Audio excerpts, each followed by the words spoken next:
What's good, everybody? Dust for Kicks here. Welcome back to the channel. Today we're doing a real versus fake on the Trophy Room away Jordan 1 lows. Let's go ahead and check them out.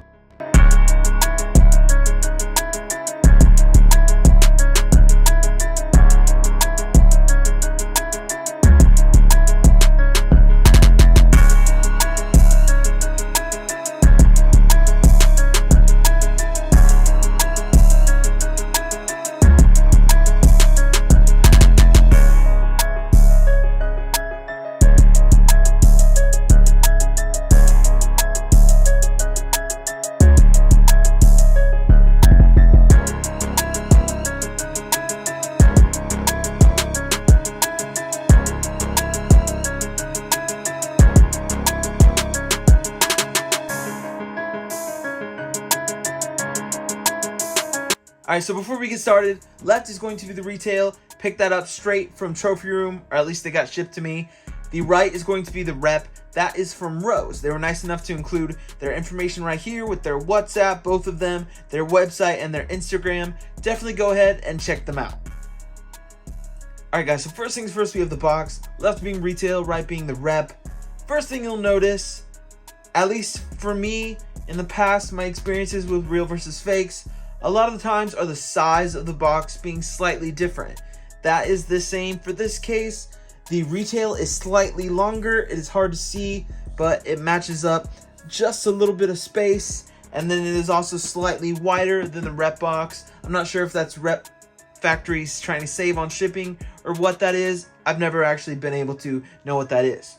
Also, side by side, you'll see that the retail box, the fade and the weather of the actual logo and all the writing and everything, it's slightly stronger than on the rep one. The rep one is a little bit bolder and doesn't fade as much here on the logo, here on the signature, all that you can see side by side. Hopefully it shows up well on camera. In person, you can definitely notice it, but you would have to have one side by side to really know what I'm talking about.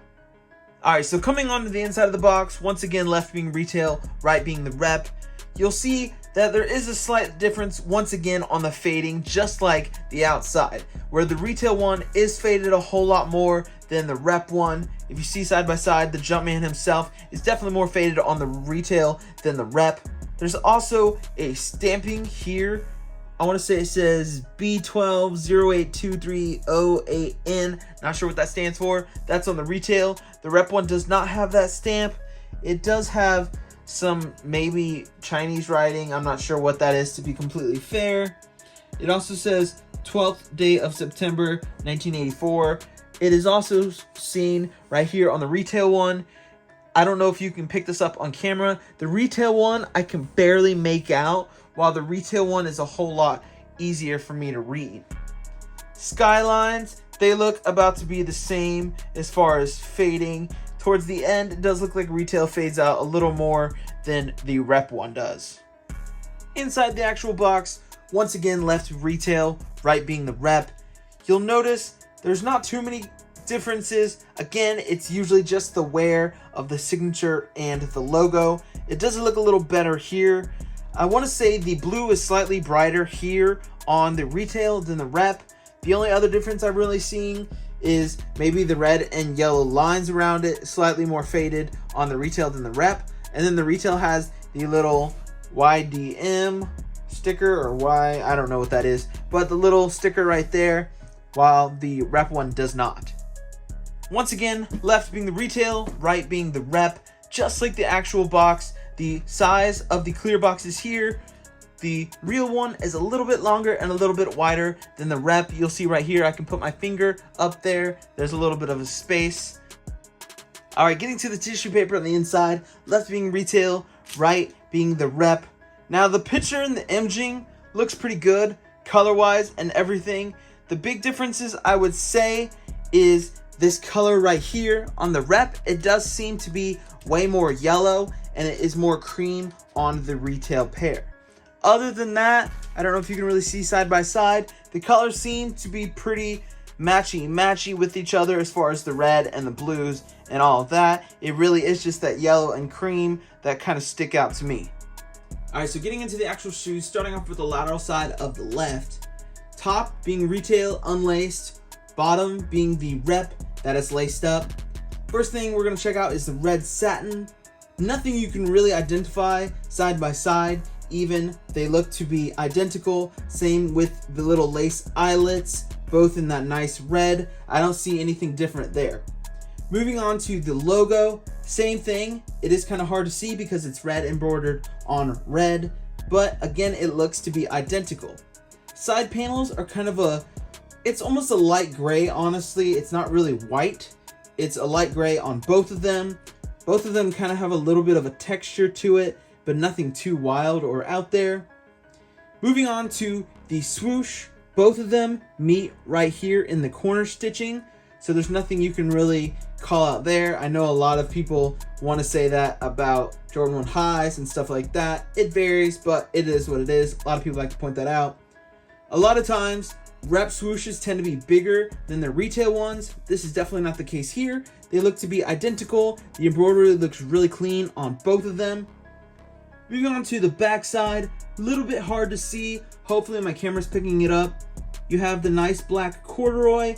It looks to be the same on both. Can't really see any big differences there. Then it comes to the embroidery for Michael Jordan's signature. So on the retail, this is where it varies. It looks a little thinner and more precise than on the rep one. The font is a little bit thicker. Again, unless side by side, that is something that would be kind of hard to point out.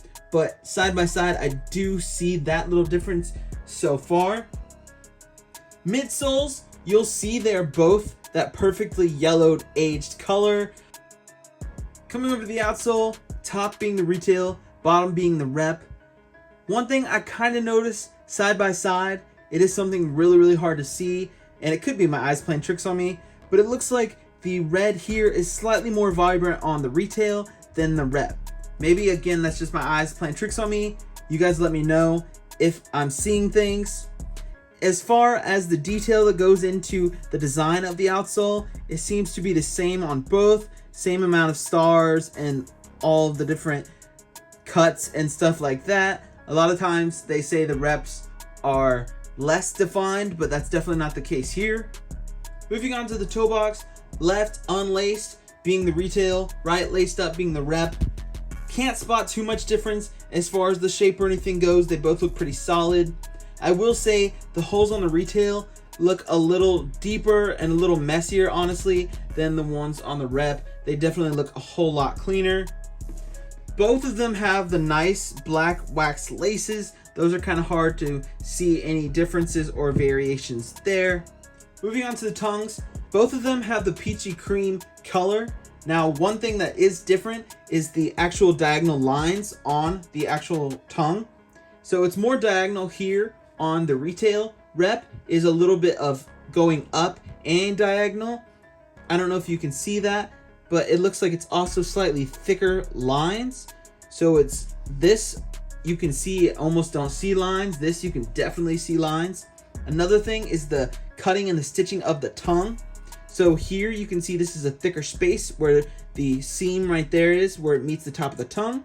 And then on the retail, it is a smaller one. So the tongue tag itself is stitched smaller than this one. Now this is something that varies sometimes on tongue placement, but that is definitely a big change right there from tongue to tongue, retail versus rep. Coming over to the inside of the shoes, left being the retail, right being the rep. If you look at the sock liner, the collar here, you can see they both have those lines going around it. I want to say the rep lines are slightly thicker and more apparent than the ones here on the retail. The retail ones are so close together that it looks almost like a solid color, whereas on the rep one, you can definitely see that it's lines and a different color throughout. Checking out the insoles real quick, left being retail, right being rep. Side by side, I don't see too big of a difference whatsoever. They're kind of an easy insole. It's just that bright blue with the Jordan Jumpman logo right here on the bottom. I will say side by side, the rep one looks slightly smaller than the retail one, but again, it is very slight and hard to notice. This side of the insoles, it is easier to spot the differences. Retail, you can see, is more of a matte black. It's got some numbers and stuff like that, and then it's got this little square on it. As far as rep goes, it still has that little square. but it also says Dream Cell with different numbers, and it's a more shiny black as opposed to retail being the more matte black. Come over to the back side, left being the retail, right being the rep. Side by side, the corduroy is starting to look a little bit different, slightly darker on the retail than the rep. But again, unless side by side, that is something really hard to point out. You'll notice the gold wings logos. If you look at the retail, it is more of a genuine gold looking color, where the rep one is kind of like a yellow gold. Unless side by side, I don't know if you could tell, but it is more clean as far as the paint job on the retail than the rep. Medial side to finish out the left shoe, top unlaced being the retail, bottom laced up being the rep. No detail or anything really different here. The only thing, once again, I can call out is the black corduroy looks a little bit darker on the retail than the rep. Other than that, nothing I can really say. Getting to the right shoe, there's no key differences between left and right. The only thing they really changed was the insole. Here, the left being the retail, right being the rep. The only difference I can see side by side is the retail one is slightly more vibrant in that neon yellow green color than the rep being slightly darker. And then again, you have the bottom.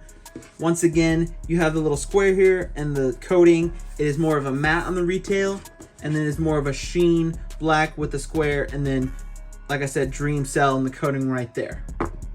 All right, so as far as trophy room collaborations go, these are probably third on my list. I definitely like the highs better that they did a couple years back, as well as the fives they did with the light blue suede. Super nice and super clean. Now these are nice. Being a Jordan 1 low, it's an easy silhouette for pretty much anybody to rock. I have a few in my collection. I love them. I use them as beaters, all kinds of stuff. They're nice shoes. Now, the colorway is not what really gets me down on this. As far as the red meeting the white and the black, it's nice. Now the materials are what threw off, I think, a lot of people, as well as myself, with the satin. Now, we've had some Jordan 1 highs release satin, and they kind of just sat, because satin, honestly, it's kind of a hard material to rock with. Not because of how it looks necessarily, but because of how it wears. So if you're one of those people that beat your sneakers into the ground, these could just tear really easily, and it's not something that is easy to upkeep, especially for me personally. Like I said, I wear my shoes, and this is just something that'll get ruined. Now, for me personally, I love the OG thick swooshes that they use on some of the other 2015-16 Jordan 1 lows. I'll put pictures here so you see what I'm talking about. These are just a regular thin swoosh. That made me sad. I did like the reps or the fakes or whatever you wanted to call them of the early release ones that were just like the mock-up or whatever, that were basically just the low version of the high one that they released. I liked those a lot better than these personally. Now you have the vintage aged yellow midsole, which they're pretty much doing on every other sneaker release, which is fine. The black back here, it's like corduroy or something like that. Not a bad touch. Again, something that's kind of hard to wear just because of how it will wear over time. I do like the gold wings logo here in the back. That's pretty cool. And as far as all the little details and the stuff that came with it, from the box to the extra laces and the tissue paper and all that stuff, super cool details. They really knocked it out of the park with that. I love the releases that have a story and a storyline and all that kind of stuff through the details. That's nice. As far as the sneaker goes, I give it I want to say maybe a 7 out of 10 as far as wearability and being a cool overall sneaker, but still not that bad. Alright guys, I think that's it for me. Thank you for coming over to the channel. Alright guys, that's it for me. Just like always, I really appreciate you coming over to the channel and hanging out for a bit. Till next time, I'm Dustin for Kicks. Peace.